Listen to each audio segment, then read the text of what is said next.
이란 vs 이스라엘. 왜 서로를 없애려 할까? 70년 갈등의 진실. 뉴스를 보다 보면 이란과 이스라엘 이야기가 자주 등장했습니다. 공습, 보복, 핵 위협 같은 단어들이 반복되면서 긴장감이 계속 느껴졌습니다.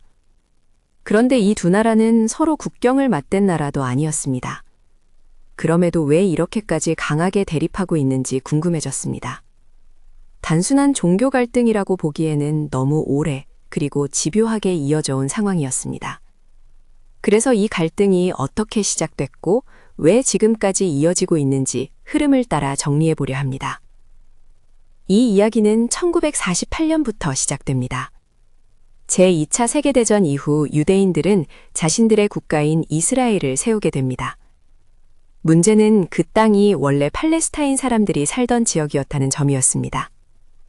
갑작스럽게 새로운 국가가 생기면서 주변 아랍 국가들과 갈등이 시작됐고 전쟁도 여러 차례 이어졌습니다.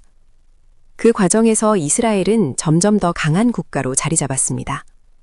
이 시기에 이란은 지금과는 다른 입장이었습니다. 오히려 이스라엘과 일정 부분 협력 관계를 유지하기도 했던 시기였습니다.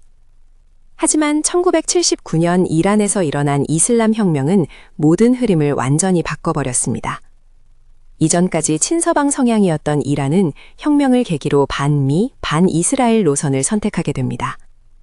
새로운 지도부는 이스라엘을 인정하지 않는다는 입장을 분명히 했고 존재 자체를 부정하는 강경한 메시지를 내놓았습니다. 이때부터 두 나라는 외교적으로 완전히 단절됐고 돌이킬 수 없는 적대 관계로 들어가게 됩니다.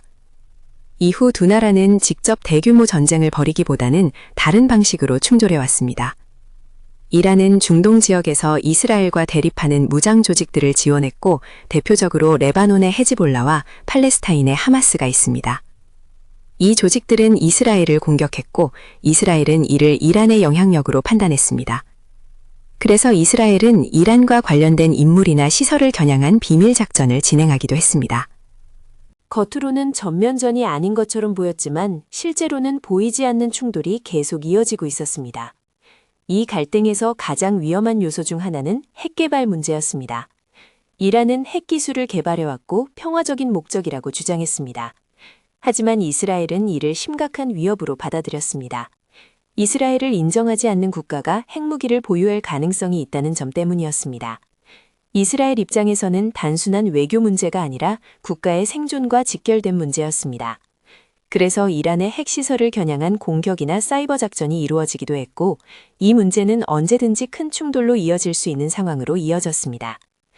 많은 사람들이 이 갈등을 종교 문제로 생각하지만 실제로는 정치적이고 전략적인 요소가 더 크게 작용하고 있었습니다.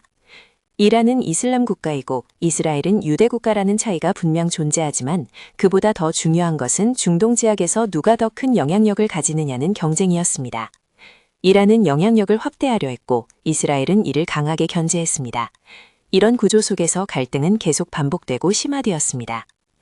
최근 들어 이 갈등은 더 격해지는 모습을 보였습니다. 이란의 영향력이 커지고 있고 이스라엘의 대응도 점점 강해졌습니다. 중동 전체의 불안정한 상황도 갈등을 더욱 키우는 요인으로 작용했습니다. 과거에는 간접적인 충돌이 중심이었다면 지금은 직접적인 충돌 가능성까지 거론되는 상황이 되었습니다. 그래서 국제사회 역시 이 문제를 매우 긴장된 시선으로 바라보고 있습니다. 결국 이란과 이스라엘의 갈등은 단순한 하나의 이유로 설명되지 않았습니다. 이스라엘 건국에서 시작된 갈등, 이란 혁명으로 인한 관계 단절, 대리전을 통한 지속적인 충돌, 핵 개발 문제, 그리고 중동 지역의 영향력 경쟁이 모두 얽혀 지금의 상황을 만들었습니다. 이런 구조가 유지되는 한 갈등은 쉽게 사라지지 않을 가능성이 큽니다. 지금 우리가 보고 있는 뉴스 속 장면들은 갑자기 벌어진 사건이 아니라 오랜 시간 쌓여온 결과였습니다. 앞으로 이 관계가 어떤 방향으로 흘러갈지 계속 지켜볼 필요가 있습니다. 여러분은 이 갈등이 앞으로 어떻게 전개될 것이라고 보시나요?